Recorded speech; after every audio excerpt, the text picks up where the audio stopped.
Good morning, y'all. Okay, so let's get down to the nuts and tacks of what's happening in Russia. Okay, when Russia's fighting, they fight dirty, and lots of people going, Russians are doing this, and this poor journalist, and blah blah blah blah blah blah blah blah blah. All of it's true. Okay, well, let me put it another way. I'm not disputing that it's not true.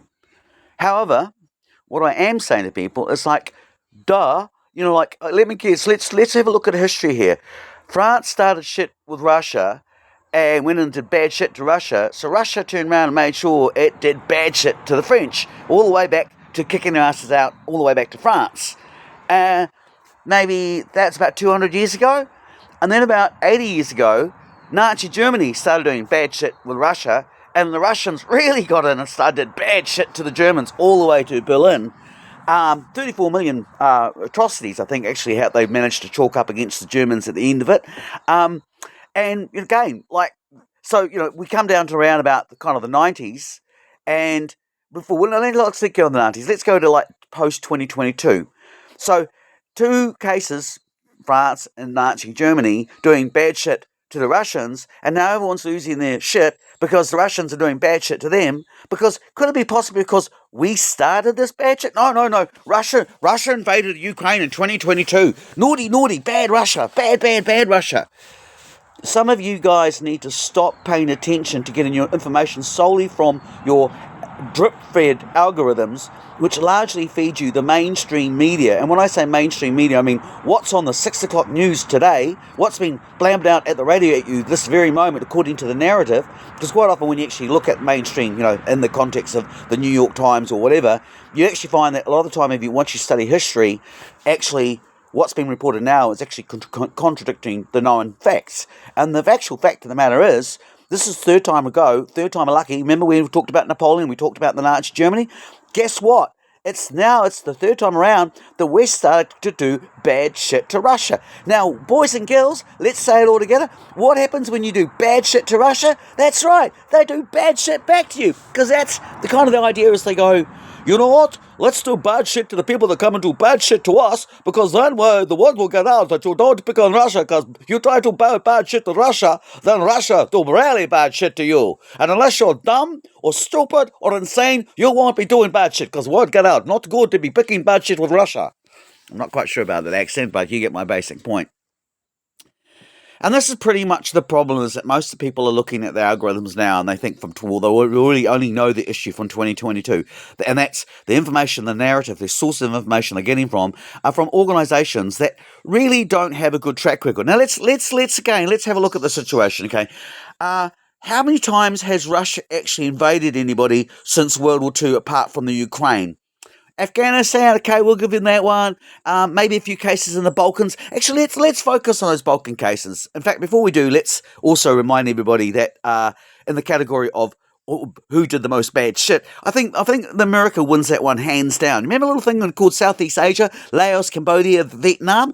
That was all America starting bad shit. Because they were afraid that this dominoes theory, which later got proved to exist, never, turned out to be a load of nonsense, which is what they're now trying to sell you again. Oh no, if we don't stop them now, Russia will come and invade Germany. Why would Russia invade Germany? It's got about $3.2 trillion in debt. Yeah, Comet, I have a wonderful idea to get us out of the crap. Let's invade a country in debt that has no critical resources. Sound military thinking, not dumped off. There is no motive for Russia to go that way. They never had any intention. However, what they did have is historically, in fact, just carry on, before we get into that area, let's go. Okay, so that's, Laos, Cambodia, Vietnam, then technically speaking, you could probably even call North Korea involved in that whole situation, but let's not go too far off the tangents. Then, of course, you've got South America, Guatemala, Nicaragua, Panama, not to mention Chile, and the list of other countries that have been democratically overthrown. Same, you can kind of list up Africa, Mozambique, Rhodesia. Those are countries which basically ended up kicking out colonial independence, but basically the history of African coal mining is Western exploitation. So the history of people doing bad shit is about this much high for the West, and it's about that much for the Russians. And it's, with the exception of Afghanistan, which was probably one of their stupidest ideas ever. In fact, it was Brzezinski said, we're going to basically suck the Russians into Afghanistan and make it their Vietnam. Which is basically what happened, and the Russians learned their lessons and went, no, we're not doing that. We didn't. We keep on doing that stuff. And in 1991, basically, the James Baker, Secretary of State, said to Gorbachev, promised Gorbachev, you turn around, we do this perestroika deal where we stop spending massive amounts on nuclear weapons, which is bankrupting both of us. 99% of all arms sales come from nuclear weapons. The start of this new Cold War is absolutely brilliant for people like Klaus Schwab's family who are in the making nuclear weapons industry. And again, we'll just follow that sequence of events along there. But basically, 1991, they said, hey, let's stop doing this. This is bankrupting us. 1993, the Russians had their White House revolution. Paul Tantrum owned a little hotel there in Moscow, originally from Oklahoma. Famous scene, he's passing Boris Yeltsin a phone. Hello, darling. There's my friend. Yes. Can't say no to doggies. Yeah, I know. Yes, you want treats, I know. But you've got to go. Off go. Go home. Go home. Yes. Go home. This is a food photo bump. So in 1991, I'll give you some yum-yums later on. In 1991... Yeah, I know, it sucks. That's what the Russians are saying too. In 1991, Paul Tatcham hands the phone to Boris Yeltsin. And basically the conversation that's going on there on that line to the West is effectively saying, no, the West won't come in and help Russia against these hardline KGBs. And there's some very increasingly, it's a part of history I'm going back and looking at, because that story is starting things to say, well, wait a minute, I think something smell a rat here. But the basic narrative then of the mainstream was that basically the phone's passed to Boris Yeltsin. Boris Yeltsin basically is told, well, okay, Gorbachev has to step down. None of this nonsense about turning Russia into a modern day Finland or Denmark with proper healthcare and good, properly educated schools. No, you've got to spread your legs wide, and if you want us to lend us the money, then we've got to be able to come in and buy anything we want. So basically, put a gun to Russia's head. First bad shit that they did, and said, give us the right to come and buy everything that you own at 10 cents on the dollar, and if you don't, otherwise we won't help you, and you're screwed. So the Russians did that, and they eventually Yeltsin made way, fell apart, and Putin turns up on the scene. I would love to know the backdrop story about how Putin actually, really, whose guy was he? Was he the West's guy, or was he the plan B? Because the Russians never do anything without a plan B. Was he Gorbachev's plan B? And I'm starting to think he might actually have been. But that's opinion. Let's keep to the facts. So, okay, they turn around and they put Yeltsin in, and at that point it's all fine. The West can come in. People like Paul Tatcham are operating. Stephen Jennings from New Zealand, formerly used to work for New Zealand Treasury, helped sell off New Zealand's assets, basically said, look, we're going to privatise all electricity. What we'll do is we'll make it all into one big shareholding. We'll go around and give everybody shares in the company, and all the poor people who can't afford to eat will go out and sell all their shares, and they'll get snapped up at very low price by basically offshore corporations, and then your electricity will be in the hands of foreign powers overseas.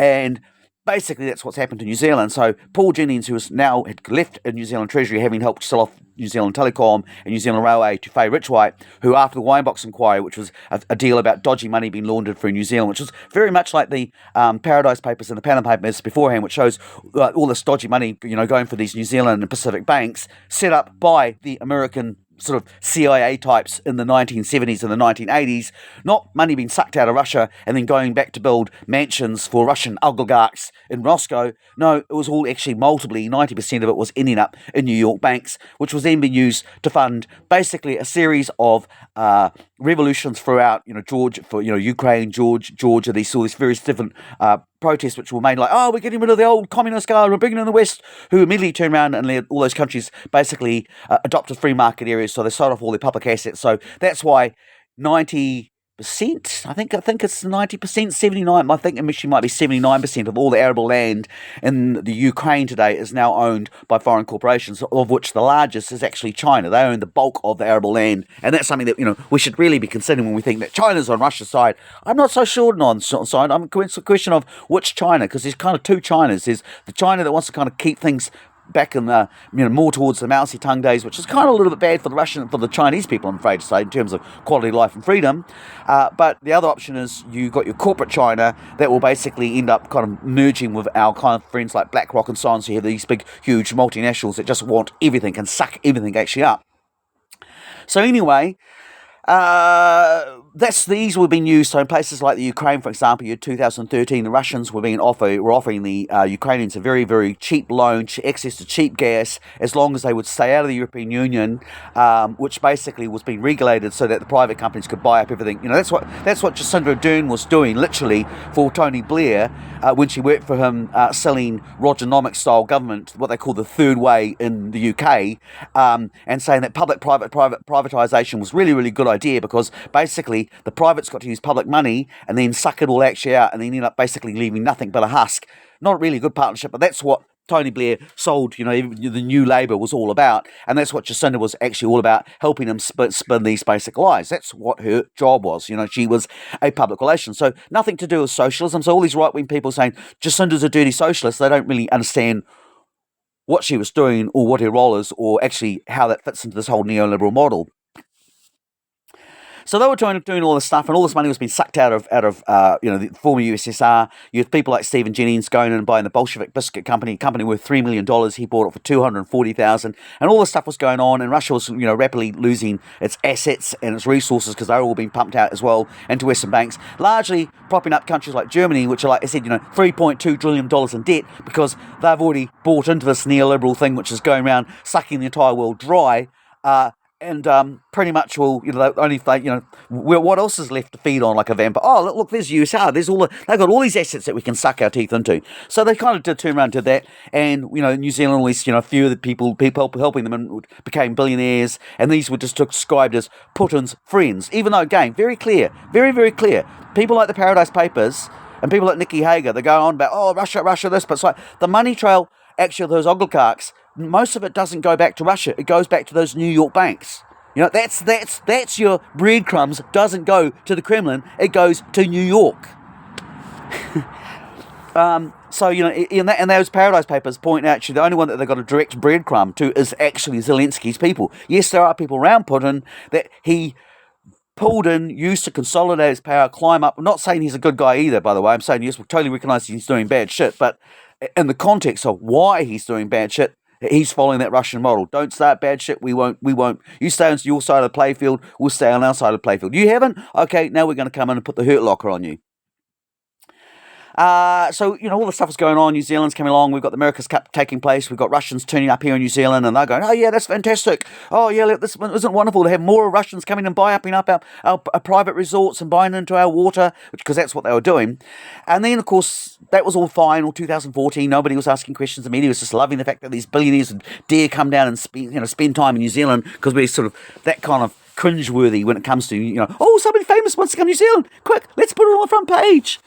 And nobody was criticising the fact that I'd written 2 books by this stage, saying, hey, what are all these dodgy arms deals that are operating in New Zealand, which are first in the Balkans and then in Africa, and they're all using these Russian Antonovs, and then what happens 2009? They actually find one of these in Thailand, loaded to the brims with arms, and actually turns out that it's got they have this massive investigation, finds out hundreds and hundreds, thousands of companies are set up in New Zealand that are helping money get sucked out of Russia, and drug narcos out of money from sale of cocaine is washing through New Zealand, and then again ending up in these same New York banks, which are tied up with people like Donald Trump and Bill Clinton.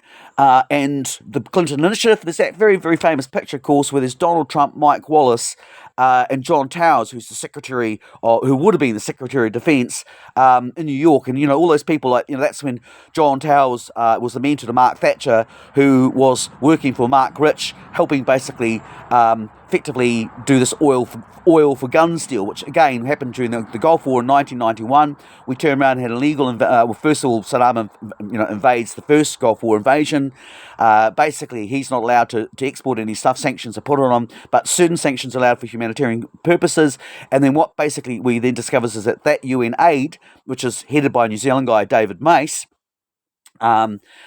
is basically those UN aid operations are being corrupted, and they're being used to basically buy weapons to arm actual terrorists, and that money's going for the same Swiss banks that were used to help Saddam get weapons to fight Iran, and then later on used to arm Osama bin Laden. And basically, what they're finding is that the money from this oil, from these UN concessions, is also going in to prop up these basically oligarchs that are helping the West effectively, steal the crap out of Russia, and it all leads again back monetary wise back to those same banks in New York. Now, what's happened in the meantime is that Putin's turned around and he's finally got himself in a position in consolidation. So the war is now raging to capture this flow of money, which I call the Ozark. And you could do it by taking over banks or assassinating people and replacing them with new people that take over the banks, or you do hostile takeovers and all this stuff's going on. But it's all about control of this illicit money trail. And at the same time this is going on, Putin is turning around to all these Western companies that are coming, people like Yukos Oil. So you've got Richard V. Allen, former National Security Advisor to Ronald Reagan. He's a shareholder in Yukos Oil. He's living in Queenstown, right next door to David Mace, who's in charge of the Food for Oil program, right where basically during the White House Revolution, when Russia's having a gun put to it, said open your arms or else. Russians are flying into Queenstown and saying, "Oh, I'll tell you what, we'll offer you a nuclear submarine in exchange for your butter debts." And again, don't believe me, go and look at Ian Dryson, head of the ANZ Bank, also heavily, I won't go there, we'll just stick with what we know. And he writes this book called When the Cows Are Coming Home, very much like also confirming, a documented version of what Morris Mant, who was former National MP, former head of Reuters Centre, went on to run Proc Bank in Russia. Proc Bank was a Russian bank run by KGB guys operating out of New Zealand in the Pacific. And had Ian Robertson, who was the former head of the New Zealand Dairy Board, on top of this bank. And basically, Ross Mant wrote a fictional story about breaching sanctions. But in actual fact, the other side of the story is Dryden in his book, Cows Coming Home, saying, yes, the Russians offered us this deal for nuclear submarine in exchange for our butter debts. Ha ha ha ha, what a good joke. What they don't tell people is actually the deal was that the Russians wouldn't give us arms directly. They would sell them. For example, Indonesia ended up with an instant navy at the end of about 92. Their from as a result of this, they would sell those arms or chop them up for scrap metal or whatever, and then that would be used to buy oil from the Middle East, from Iraq or Azerbaijan, which they said the Paradise Papers are quite clear that New Zealand is the one that's helping Israel build weapons which are selling to Azerbaijani dictators. In exchange, they are turning around and washing their money for mansions and bribes and kickbacks through New Zealand banks, all out there on the documented history. So Putin turns around and says to these guys, okay, well, you've got to show us your taxes. And all the companies that can't actually show their taxes get closed down and renationalised and taken back by Russia. And Richard's very, very furious about this. And this is,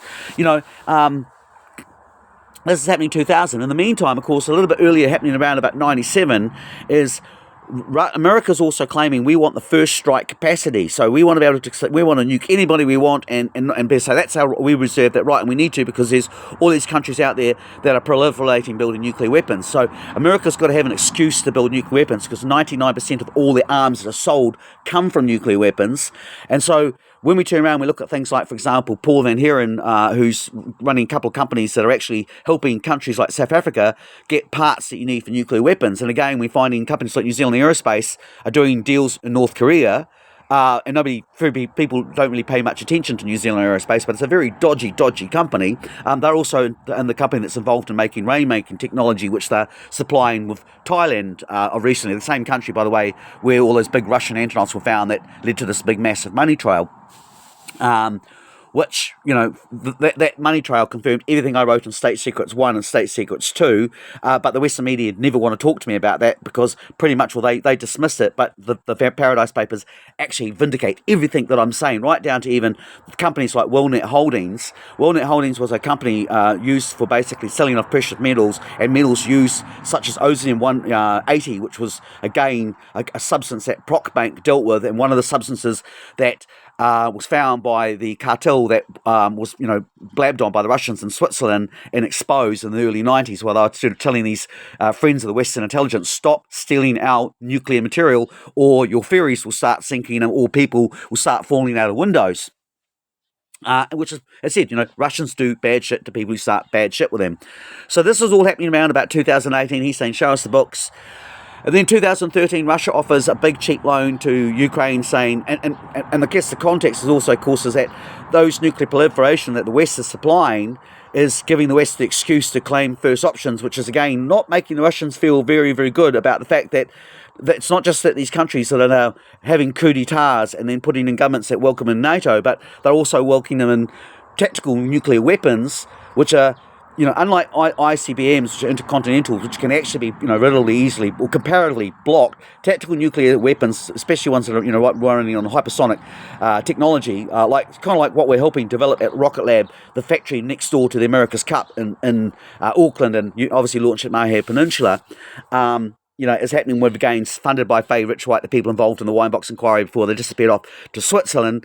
And everyone's acting surprised that actually it's not there to stop climate change. It's got nothing to do with climate change. It's all about weapons, just like the Vision 2030 program. United Arab Emirates, the sponsors of Team Emirates, the big yacht race that carries those yachts around in those big Russian Antonovs, much like the ones that are used to ship weapons to war zones in Africa and use encrypted technology, much like the ones that are, very similar to the encrypted technology that warlords in the Sudan are using. It says made and stamped in New Zealand, at least according to the Wikipedia cable on that particular matter, which was reported again in the Washington Post and identified a New Zealand company involved in it. So, they are basically getting nervous because actually it's the Western governments that are actually providing this nuclear technology to these rogue nations under the excuse so that they can make more nuclear weapons, which, it's kind of Russians are saying, that wasn't what we signed perestroika, that wasn't the deal. You were going to get rid of your nuclear weapons and we were going to get rid of our nuclear weapons, and you were going to stay on your side of the field and we were going to stay on our side of the field. But that's not what's happening. So, of course, Russia says, okay, tell you what, Ukraine, to make things a bit safe, what we'll do is we'll give you a cheap loan and give you access to cheap gas because you need that, and then you'll be competitive against all these other countries, and you won't have to keep selling off your public assets to cover the debts that have been made by the West because they've sucked you into this entire debt treadmill. And suddenly they have a coup. And they have a coup in March 2014 when a bunch of neo-Nazis, possibly some neo-Nazis that are recruited from Australia, like the same place that recruited Ross Tarrant, the Christchurch shooter, and they had this coup. And all these right-wing, basically these, civilians get shot, and it turns out actually wasn't the government, it was these right-wing people, which is what we're now finding out is the case. And so their government actually falls apart, and the Prime Minister flees off to Russia, and they replace it with Zelensky, who's an actor, who then accepts and he signs his terms for this loan, which they now have to pay back at 10 times the price they would have had to pay back if they'd gone with the Russian option, and they're now stuck into this debt cycle with these, countries that effectively rule NATO, the corporations that control this here and use the military to basically be their enforcers for basically sucking the world dry like a vampire. And so, Russia says, well, we're not really particularly happy about that. That's about 2014. Things are getting a bit angsty in New Zealand, but we're still quite happy to allow this guy Kimmich to come in and fund the America's Cup race, even though previous Cup races before and the two Russian competitors, it turns out that actually the whole thing was a front to suck more money out of Russia to put them in those New York banks. And, he wants to buy up our water, just like the Chinese were wanting to buy up in Christchurch when suddenly the public find out about it and start getting very, very angry at Land Azell and starting to question about why is all this land being bought up in Christchurch cheaply by these people that are going for the Christchurch earthquake, managed to get it 10 cents on the dollar, and why is Andrew Pearce using Christchurch, of all places, to launder money for aid money stolen off Mozambique to bankrupt the country so they can get hold of their public utilities and get hold of all their critical minerals.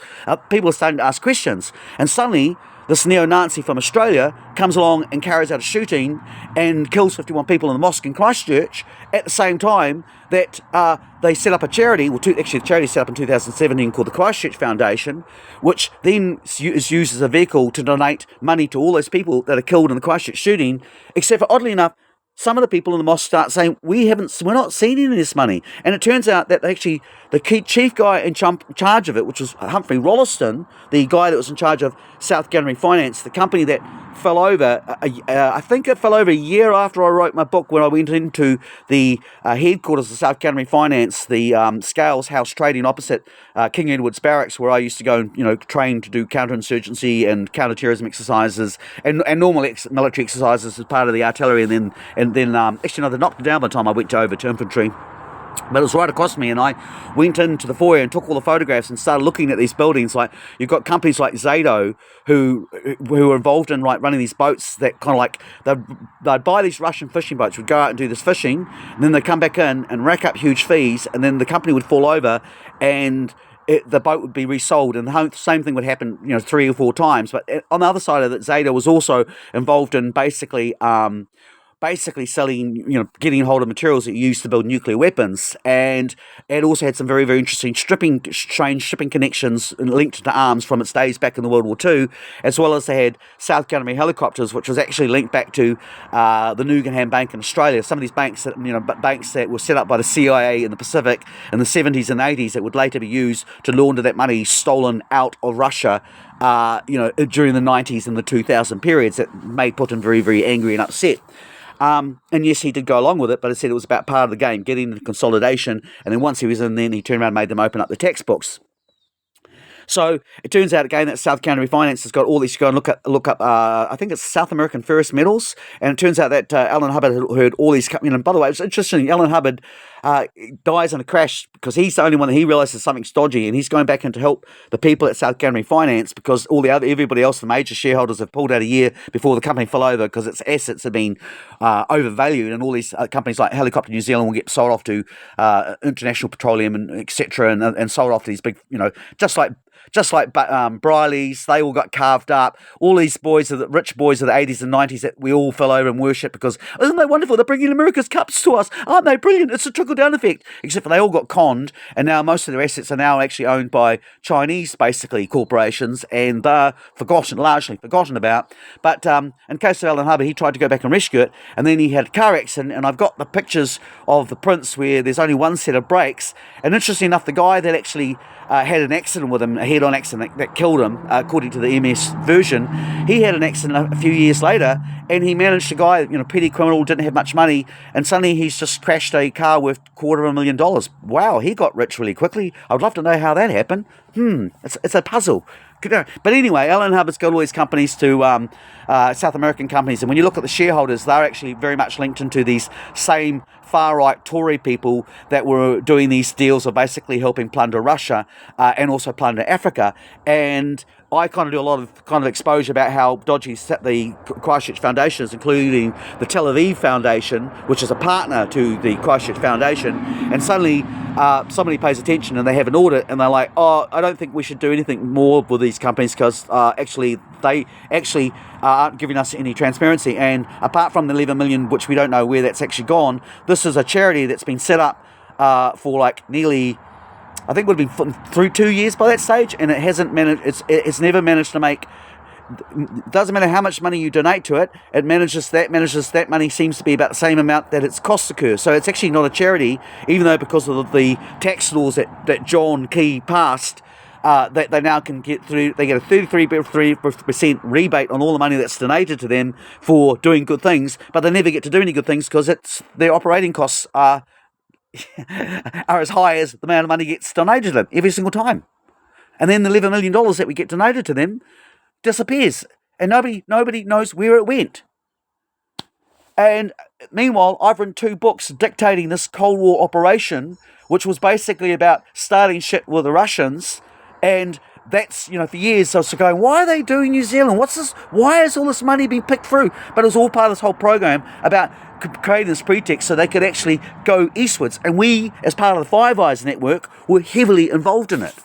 In fact, what we find when you talk about, they talk about cyber Russian bankings, and Alexander Viknik is a good example. He was, promoted as the banker for these evil Russian hackers.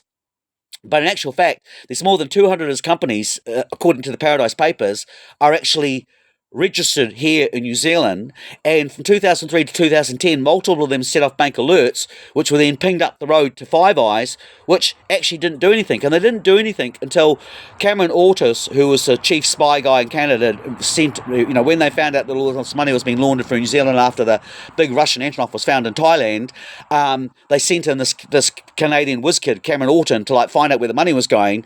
But it was more a case of the bad guys picked their own guy to launder an investigation, because it turned out that Cameron Ortis actually was working for the other side, and he got caught, and only after he got caught do we find out that Alex Viknik has $170 million in New Zealand. So likewise, there's about 3 or 4 of these guys that they busted after Cameron Ortis was busted. Beforehand, even when alerts were going up, even when I was writing books like State Secrets and people were doing intelligence reports, at the top people were actually, it was never getting to the top.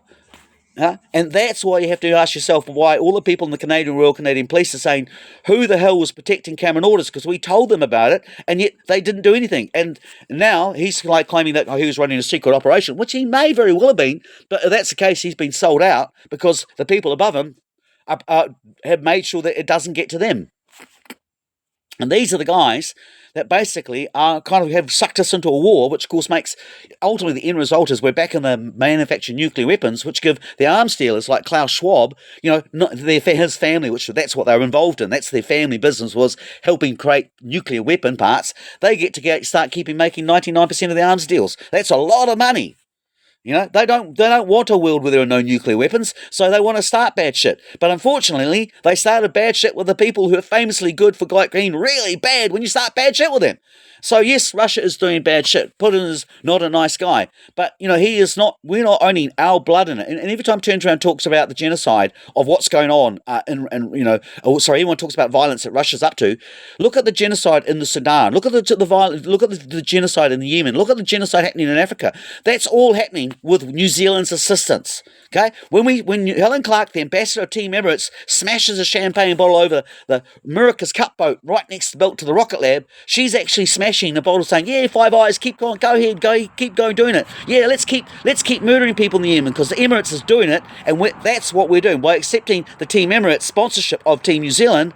That's what we're doing. We're balls deep in this blood. We are capable, responsible. So before you start pointing the moral finger at those evil, naughty Russians, let's have a look at the bad shit that our own governments are doing.